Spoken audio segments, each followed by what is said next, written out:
Vamos a compartir la palabra del Señor, una pequeña reflexión bíblica, Juan capítulo 1, versículo 14.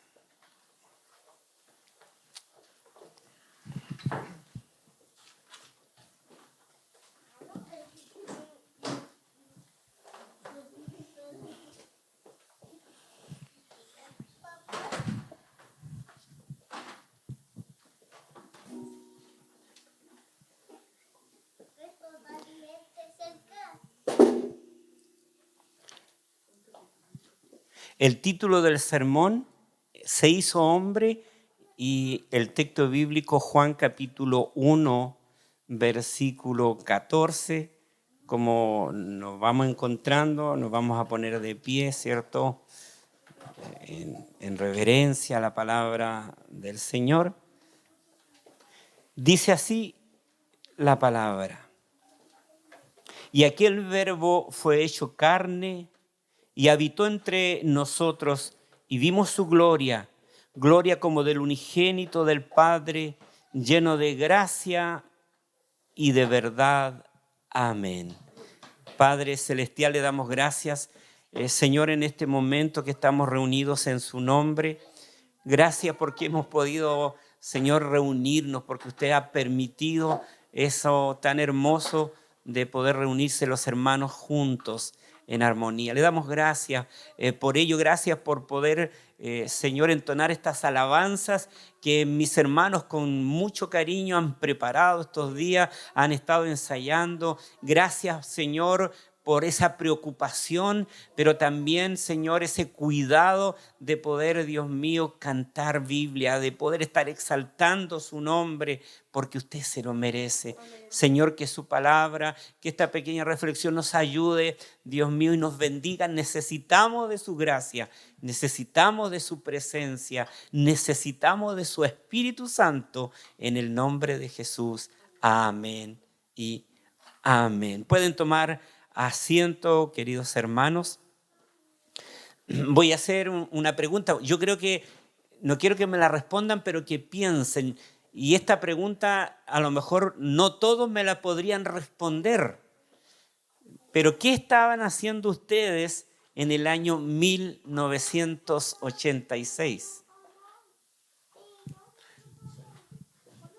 Yo particularmente tenía 16 años. Tenía 16 años en esa edad, pero yo recuerdo perfectamente este acontecimiento que yo les voy a mencionar. No solamente en Osorno, donde nosotros estábamos viviendo, en todo Chile y en el mundo entero estaban esperando un acontecimiento, una venida. Ellos estaban esperando y todos estábamos ansiosos, esperando que algo iba a suceder en el año 1986. Y ahí están pensando qué podía haber sido. Y para los que aún no nacían, que hay varios aquí, que aún no nacían, ¿qué tenía que haber pasado en el año 1986? Y le voy a dar un solo nombre y con ese nombre se van a acordar: el cometa Halley. En el año 1986 estaban todos esperando ese acontecimiento, hermanos, porque era visible, era recurrente, y por lo tanto no solamente la ciudadanía estaba esperando ese acontecimiento, sino que los astrónomos, para poder entender, hermanos, que los cometas son visibles, que son periódicos en nuestro sistema solar. Ahora, este cometa, anterior al año 1986, pasó en el año 1910. Y la próxima vez que va a haber una generación, que van a haber personas, que el mundo va a estar esperando este paso de este cometa, va a ser en el año 2061. Hermanos, si Cristo retarda su venida, en el púlpito va a haber muy posiblemente nuestros hijos o nietos. Y creo que muchos de nosotros no estaremos estaremos, como decía nuestro hermano, cara a cara con el Señor. Bendito sea el nombre del Señor. Estamos en diciembre, estamos en una época distinta del año, esperada por todos, Navidad. Nosotros nos encontramos a nuestros hijos felices porque terminaron las clases, porque no tienen que levantarse temprano, porque no tienen que estar haciendo tareas, porque no tienen que estar acostándose tan temprano. Pero yo creo que no solamente a los hijos están contentos por las vacaciones, los papás estamos contentos. Sí y no, ¿ya? Sí y no. Entonces todo eso pasa. Este es un tiempo de carrera, de ajetreos, de gastos, de regalos, de endeudamiento, ¿por qué no decirlo? De estrés para algunos, pero de mucha alegría y reflexión para otros cuando le damos el sentido correcto, ¿cierto?, a este tiempo que muchas veces se pasa por alto el verdadero significado de la Navidad. Algunos dicen, claro, Jesús no nació, y algunos, ¿cierto?, rajan vestidura que se vea, pero el nacimiento de Jesús recordamos. Bendito sea el nombre de Dios. El centro de la Navidad es Jesús. Y ahí estamos nosotros en este momento, hermanos, y es ahí cuando nosotros queremos y procuramos siempre tratar de entender este hecho tanto histórico, teológico, pero profundamente espiritual. Porque el nacimiento de Jesús fue un hecho histórico. No se puede negar. Teológico está en la Escritura y profundamente espiritual porque tiene implicancias que son eternas. Gloria al Señor. Y porque es esencial este acontecimiento, ¿cierto?, de que lo que ha sucedido, porque siempre, y yo creo que si le pregunto a cada uno de los que estamos aquí reunidos y también a los que van a estar mirándolo más tarde, en otro momento, porque siempre nosotros hemos querido vivir independientes. Esa es nuestra naturaleza, querer vivir independientes, no rendir cuentas a nadie. ¿Por qué necesitamos nosotros, cierto, de Jesús? Porque somos rebeldes. Está en nuestro ADN la rebeldía y muchas veces la consideramos como algo esencialmente correcto y bueno. Orgullosos por naturaleza, pecadores experimentados. Yo creo que cada uno de nosotros podía haber tenido un magíster en cuanto al pecado, pero sobre todas las cosas, sumando todo esto de querer vivir en forma independiente, de no rendir cuentas a nadie, de ser rebeldes, orgullosos por naturaleza, pecadores experimentados, queriendo todos los días y a cada rato tratar de huir de Jesucristo, de huir de Dios, porque así éramos todos nosotros. Así es el ser humano por naturaleza, tratando de arrancar y darle un portazo a Dios y huir del Señor. Y eso, si hubiese seguido de esa manera, daba un destino eterno, sombrío y sin ningún tipo de esperanza. Y es ahí, en ese tiempo sombrío, sin ninguna esperanza, es cuando Dios envía a su Hijo al mundo. No como una reacción tardía de un Dios que está completamente desesperado y que tiene que solucionar un imprevisto en la historia de los hombres, ese imprevisto descrito en Génesis capítulo 3. No se trata que Dios, hermano, está reaccionando a la caída del ser humano, a la caída del hombre. No está reaccionando, no es un Dios que lo pilló de sorpresa y que no solamente las moléculas, alguna molécula del universo se escapó de la providencia, de la soberanía de Dios y entró el pecado al hombre. Hermanos, de que Jesús venga al mundo es el cumplimiento divino. Es el cumplimiento establecido por Dios desde la eternidad en esa relación intratrinitaria de amor y comunicación que tenía la Trinidad. ¿Se han puesto a pensar ustedes en algún momento? Porque siempre nosotros asimilamos una relación con Dios desde una relación entre usted y Dios, entre yo y el Señor. Pero no hace mucho tiempo ninguno de nosotros existía. No había ser humano alguno. Pero sí estaba esa relación intratrinitaria entre el Padre, el Hijo y el Espíritu Santo de amor y comunicación. Entonces, esa relación de amor y de comunicación permite que acontezca la venida de un niño. Jesucristo el Señor. Y hay muchas profecías bíblicas que así lo describen. Nosotros nos damos cuenta que los judíos esperaban a un Mesías. ¿Por qué? Porque desde el Antiguo Testamento hay un sinnúmero de profecías que daban que en un momento iba a nacer un niño y ese niño iba a ser el Mesías prometido a través de las profecías. Entonces, de ahí en más, cada mamita que estaba embarazada de las mujeres judías decían, muy posible que yo pudiese tener el Mesías.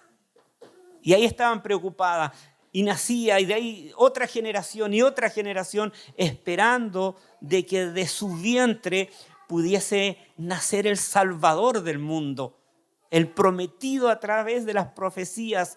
Hermanos, las profecías bíblicas sobre el nacimiento de Jesús incluyen detalles que son cruciales para poder manifestar que no fue una reacción tardía de Dios, sino que fue algo profetizado, hermanos, como que nacería de una virgen. Isaías capítulo 7, en su versículo 14, que ¿en qué lugar iba a nacer?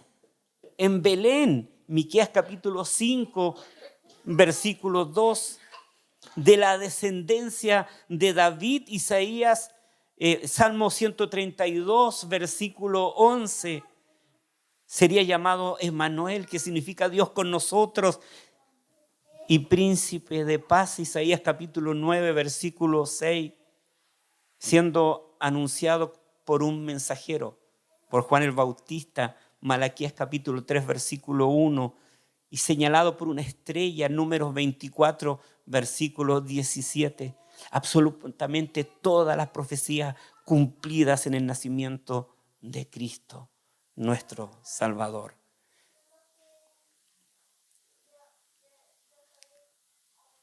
Importante que nosotros podamos pensar en esto, que pudiésemos reflexionar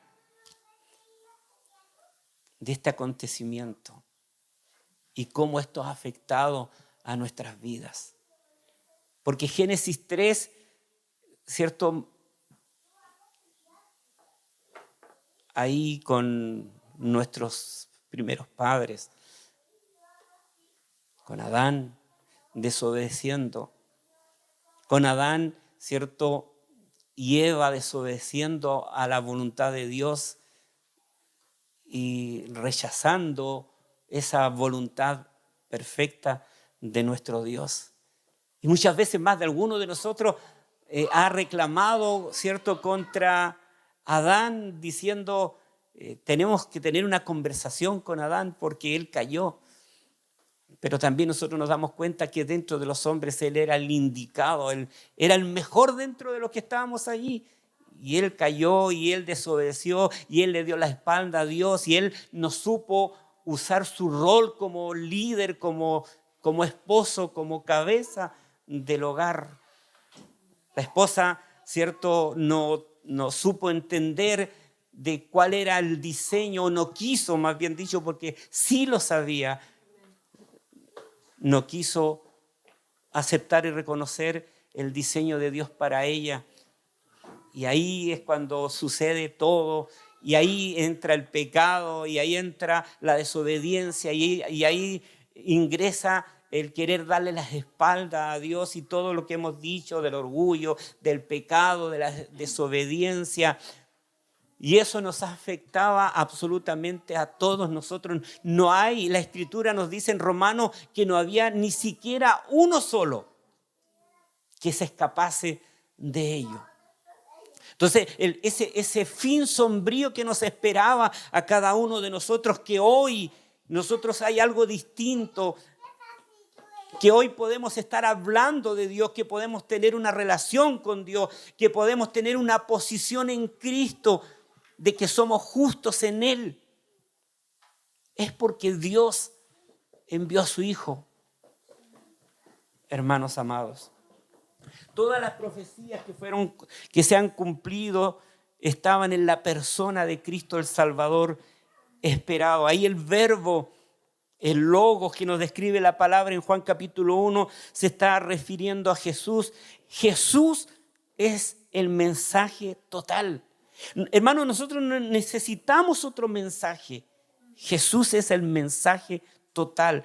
Todo lo que Dios quiere comunicarnos al hombre está ahí en la persona de Jesucristo, en ese niño, en ese bebé que nació, en ese hermano, ese verbo que se hizo carne, en el cual no hubo ni siquiera un lugar donde él pudiese recostar su cabeza.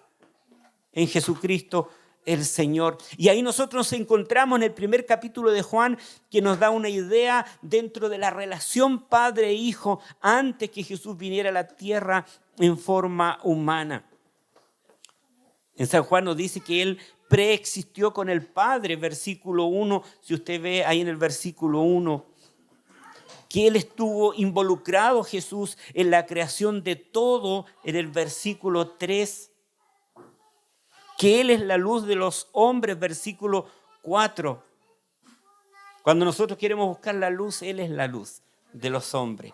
Cuando nosotros estamos en oscuridad, Él es la luz de los hombres. Cuando nosotros estamos en amargura, Él es el que trae la luz a cada uno de nosotros. Los que estábamos viviendo en amargura, en depresiones, en tristeza, en no encontrarle sentido a nuestra vida, Jesús es el sentido para nuestra vida. Él trae la luz a los hombres. Bendito sea el nombre del Señor. El verbo Jesús es la completa expresión de todo lo que es Dios. Colosenses capítulo 1, versículo 19. Pero Dios Padre nos describe la Escritura que es espíritu. Él es invisible para el ojo humano, y el mensaje de amor y redención de Dios que Dios habló a través de los profetas no ha sido escuchado por los siglos. Mire qué cosa nos dice Mateo 23, 37 a través de los profetas cuando se hablaba, ¿cierto?, de Dios.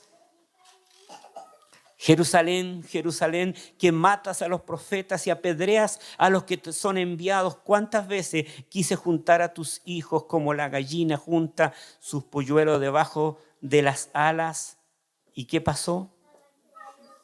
No quisiste. O sea, los profetas hablaban en el nombre de Dios, pero ellos no querían escuchar, no querían oírle, no querían saber nada de Dios. A las personas de su tiempo les resultó fácil ignorar el mensaje, hermanos, de un Dios invisible.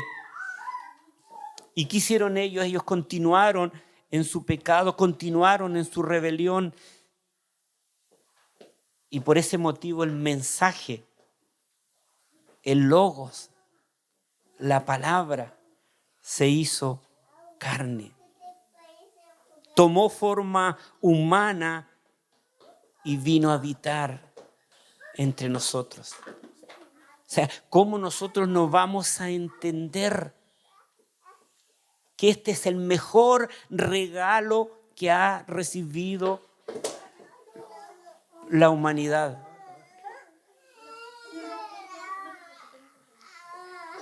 ¿Cómo no vamos a entender nosotros, hermanos, de que Jesús es el mejor regalo que se puede haber recibido? Este regalo no es solamente para los evangélicos. Este es el regalo para la humanidad, porque Jesucristo vino a la humanidad. Bendito sea el nombre del Señor. Siempre nosotros nos preguntamos y nosotros decimos, Jesús puede haber venido perfectamente con millares de ángeles, con toda la autoridad que Él tiene, con todo el poder que Él tiene, y nadie podía enfrentársele. Pero Él ha decidido y decidió, hermanos, humillarse.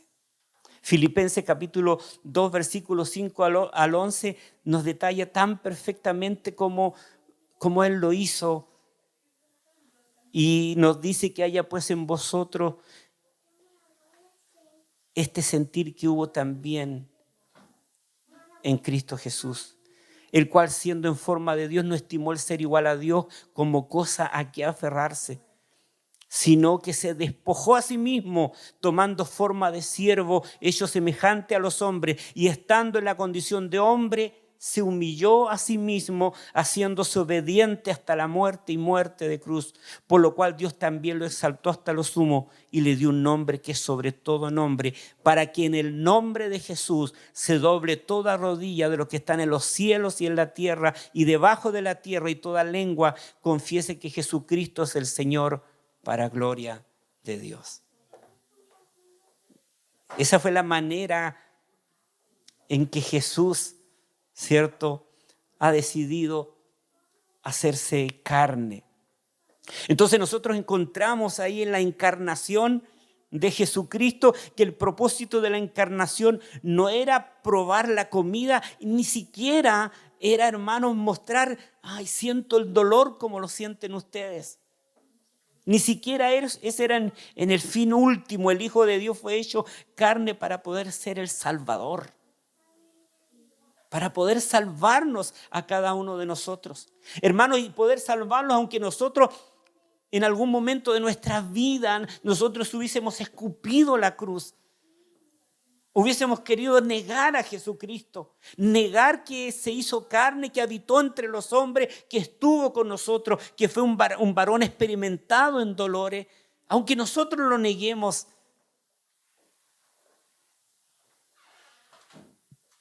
Él lo hizo, hermanos, para poder salvar al pecador.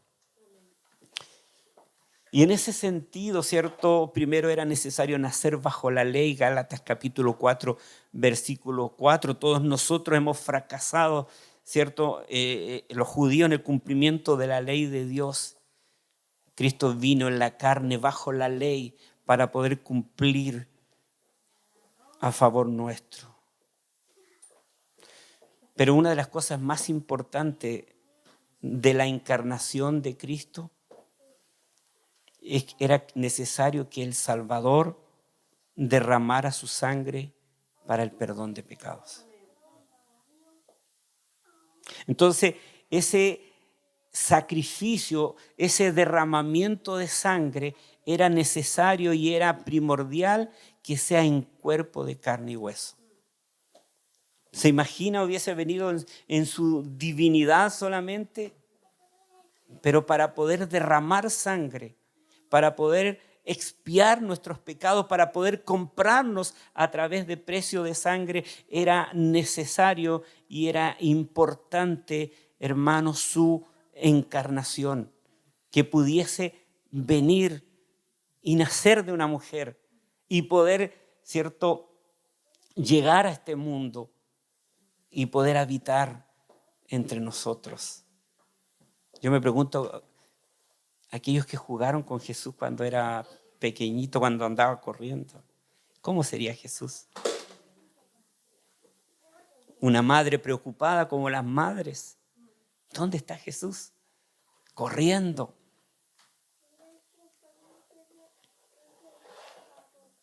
A nosotros a lo mejor nos hubiese gustado que nuestros hijos pequeños no hubiesen jugado con Jesús. Pero damos la gloria a Dios que nuestros hijos no jugaron con Él como niños, pero sí tenemos la posibilidad de tenerlos como Señor y Salvador. La importancia, hermanos, de esa obra maravillosa de enviar a su Hijo al mundo para poder brindarnos una salvación que nosotros no merecíamos. Cuando somos alcanzados por la misericordia de Dios, todo tiene que ver con Jesús. Todo tiene que ver, hermanos, con esa decisión de poder entregar su vida por muchos. Y eso comienza cuando nace ese niño, cuando se encarna, cuando el Verbo se encarna, hermano, y nosotros ahí solamente nos queda decir gloria a Dios. De poder decir bendito sea el nombre del Señor. Porque a través de ese niño que vino con una determinación para poder entregar su vida,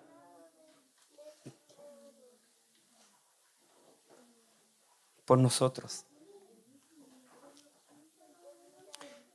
Porque Jesucristo, hermano, ese Verbo que se hizo carne, a través de Él somos nosotros redimidos con esa sangre preciosa como la de un cordero sin mancha y sin contaminación. Nos dice Primera de Pedro capítulo 1 versículo 19, donde nosotros hemos sido rescatados de la esclavitud por medio del pago con su preciosa sangre. Entonces, cuando nosotros pensamos en la Navidad, como decía nuestro hermano, nosotros estamos pensando siempre o debiésemos estar pensando siempre en el nacimiento de Jesucristo. Porque ese nacimiento tiene mucho que ver con la humanidad, con el ser humano, con el día a día de cada uno de nosotros. Es como que a través de ese nacimiento que venía con ese destino de poder entregar su vida por cada uno de nosotros. Y lo importante y lo bonito de Jesucristo, lo importante de Dios, que no hace acepción de personas. Muchas veces nosotros miramos a una persona bien, a otras no, o incluso miramos a alguien que a lo mejor pensamos que Dios nunca lo va a rescatar, y Dios sí lo va a rescatar. Bendito sea el nombre del Señor. ¿Cuántas veces a lo mejor a nosotros mismos alguien pensó de nosotros que nosotros no teníamos posibilidad de ser llamados por el Señor? Pero lo importante de Jesucristo es que Él vino con ese propósito de poder entregar su vida a la cruz del Calvario, la hayamos pedido o no. Se imagina nosotros como pecadores, si Dios nos hubiese preguntado: ¿necesitan un Salvador? ¿Necesitan una encarnación? ¿Necesita que habitemos entre ustedes? Yo creo que aún a todos nosotros hubiésemos dicho que no. Porque todos nosotros necesitamos, y por eso es importante, hermanos, que en la salvación, en el cumplimiento del sacrificio de Cristo en el Calvario, lo importante es algo que nosotros conocemos como la iniciativa divina.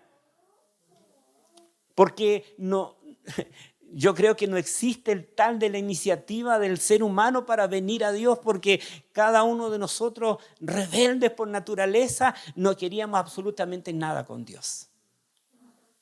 Pero ese sacrificio en la cruz de aquel niño que vino y que vivió y que habitó entre nosotros, y que la palabra se encarnó en esta tierra y que estuvo en la cruz del Calvario y se entregó a sí mismo y se humilló hasta lo sumo, a través de ese acontecimiento histórico, teológico y espiritual, es que permite que nosotros pudiésemos tener esperanza. Permite que los que están afuera tengan esperanza, porque la salvación no depende del ser humano, no depende de usted ni de mí, depende de Jesucristo el Señor. Entonces, cuando nosotros vemos en el día a día peleas de un lado para otros. Algunos queman una cosa, otros queman otra cosa, otros enojados, rebeldes, hermanos amados, pero nos olvidamos que tenemos ahí la cruz. Y ahí en la cruz está, hermanos, la solución al problema más grande que tiene el ser humano, que no es un problema de plata, que no es un problema de idioma en el cual no nos podemos comunicar. Es el gran problema del hombre, el problema del corazón, el problema del pecado. Que eso es lo único que no hubiese tenido ningún tipo de solución. Para ninguno de nosotros, hermanos amados, para ninguno de nosotros. Pero ahí cuando nosotros miramos la cruz, ahí encontramos la solución a nuestras interrogantes, a nuestra rebeldía, a nuestro pecado. Hermanos, nosotros siempre hemos querido ser rebeldes y pecadores. Pero en esa cruz, porque esa cruz fue un acontecimiento tan real que perdura hasta el día de hoy. ¿Sabe por qué? Porque quien fue crucificado es Dios encarnado y que resucitó de entre los muertos. Venció el pecado, venció la muerte. Y es ahí donde nosotros que estábamos y encaminamos nuestra vida para cualquier lado donde nosotros hubiésemos querido, es cuando ahí en esa cruz, es cuando Jesús nos llama. Hermano, y hablábamos de qué estábamos haciendo en el año 1986. Precisamente en el año 1986, recién el Señor me estaba llamando al Evangelio. Y en el año 86 esa cruz estaba vigente, ese sacrificio en la cruz estaba llamando a pecadores a la salvación. Y de ahí usted va colocando el año en que Dios le está llamando. Porque todos nosotros quisimos correr a escondernos de Él y huir de Él. Y conversamos, ¿cierto?, con amigos, conversamos con vecinos que están en la misma en el día de hoy. Pero nosotros con un corazón lleno de esperanza, porque hemos entendido que ese verbo que se encarnó vive hoy. Vive hoy. Pero a través de esa encarnación hizo algo que hermanos, mire, si Jesucristo se hubiese encarnado y se hubiese ido, esa relación intratrinitaria hubiese sido tan perfecta como siempre. Si ese sacrificio en la cruz del Calvario, hermanos, tiene que ver con nosotros. Tiene que ver con el ser humano, tiene que ver con nuestras vidas, porque nosotros, hermanos, tenemos un destino y ese destino es eterno. Pero ese sacrificio en la cruz permite que nosotros tengamos salvación, perdón, restauración, un nuevo corazón, unos nuevos pensamientos donde nosotros hoy podemos adorar a Dios. Ayer no podíamos, pero a través de ese sacrificio de Jesucristo encarnado, que fue nuestro sustituto, que Él ocupó su lugar, ocupó mi lugar para que nosotros pudiésemos tener vida eterna. Para que Él nos llame y nos dé lo más maravilloso del mundo, el perdón de nuestros pecados.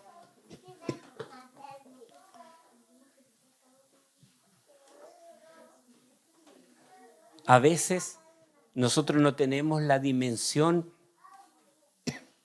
qué tan pecadores somos. Por eso a veces pensamos que no necesitamos un Salvador. Yo, por ejemplo, pensaba que Dios había visto algo tan bueno en mí que me llamó. ¿Y se da cuenta? Y a veces pensamos eso. Pero también yo me ponía a pensar como un varón mató a su esposa y estuvo preso, salió de la cárcel y Dios lo llamó. Me imagino ese sentimiento de que Jesús le diga, te perdono.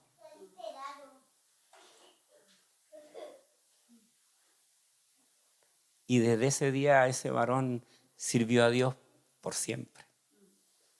Y fue un encargado de obra que muchas veces él estaba solo en el servicio, en el campo. Llegaba, hacía el servicio solo, hacía el culto solo, terminaba, se iba, cerraba y después el próximo domingo lo mismo. A veces llegaba una persona, a veces ninguna. Hermano, pero lo más maravilloso es sentirse perdonado. Que Dios lo vea y a través de esa posición que se tiene cuando Dios nos llama, que Dios nos vea como justos, porque está viendo la justicia de Cristo en la vida del creyente. Por eso nosotros debemos siempre, no solamente en esta fecha, estar pensando en ese nacimiento, estar pensando en este verbo bendito y glorioso que se hizo carne, mirándonos a nosotros y cumpliendo el propósito que tenían de ellos para la gloria de Dios, pero habernos alcanzado a usted y a mí en la salvación. Un Dios que está vigente, un Dios que está salvando, un Dios que ayuda en el evangelismo para poder hablarles a otros y decirle que Jesucristo ha resucitado. Que Jesucristo vive y vive por los siglos de los siglos y está disponible para poder salvarnos. Bendito sea el nombre de Dios. Quien nos salvó y nos llamó con llamamiento santo, no conforme a nuestras obras, sino según el propósito suyo y la gracia que nos fue dada en Cristo Jesús antes de los tiempos de los siglos, según de Timoteo 1:9. O sea, todo esto que estamos viviendo, todo esto que estamos pasando, ya lo habían conversado Dios. Así que, hermanos, alegrémonos, porque el Verbo se hizo carne, habitó entre nosotros. Y a través de ese sacrificio en la cruz del Calvario, con su muerte, con su sepultura y con su resurrección, está habitando aquí, en la vida de cada uno de nosotros. Y en Él estamos seguros. Termina este año, va a comenzar otro. Pensemos eso. En Él estamos seguros. Lo que venga, en Él estamos seguros. Porque el Verbo se hizo carne, se entregó por nosotros, murió y resucitó. Y por lo tanto, cuando hemos sido llamados y hemos sido perdonados y hemos sido declarados justos y aquel sustituto ocupó nuestro lugar y hemos sido perdonados, caminamos con alegría aquí en adelante. En más, en lo que venga, no dependemos de absolutamente nada, dependemos de Jesucristo el Señor. Y si pasamos por momentos difíciles, Él está con nosotros y nos va a ayudar y nos va a fortalecer. Y pensemos lo último, y con esto termino. Nosotros estamos en un periodo a los que hemos sido llamados por Dios que se llama santificación. Pero Dios ya nos ve glorificados. Y si alguien quiere decir lo contrario de un creyente, que hable con Dios. Porque en Él, usted y yo estamos seguros. Y lo más lindo y lo más glorioso, que Dios sigue salvando. Padre eterno, le damos gracias en este momento de poder estar delante de su presencia. Gracias, Señor, por su amor.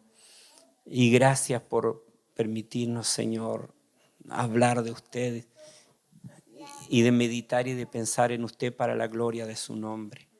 Usted, Señor, que reciba toda gloria, toda honra, toda alabanza, que reciba todo imperio por los siglos de los siglos. Que reciba, Señor, estas alabanzas que estamos entonando con alegría, Señor, y que estamos exaltándole su nombre porque usted es real y porque usted vive para siempre. Gracias, Dios mío, por los talentos y dones que usted ha repartido a su iglesia. De esa manera se ejecutan para la gloria de su nombre, Señor. Y que, Dios mío, nos ayude a cada uno de nosotros a poder estar hablando de usted y testificando de usted y evangelizando para la gloria de su nombre. En el nombre de Jesús. Amén.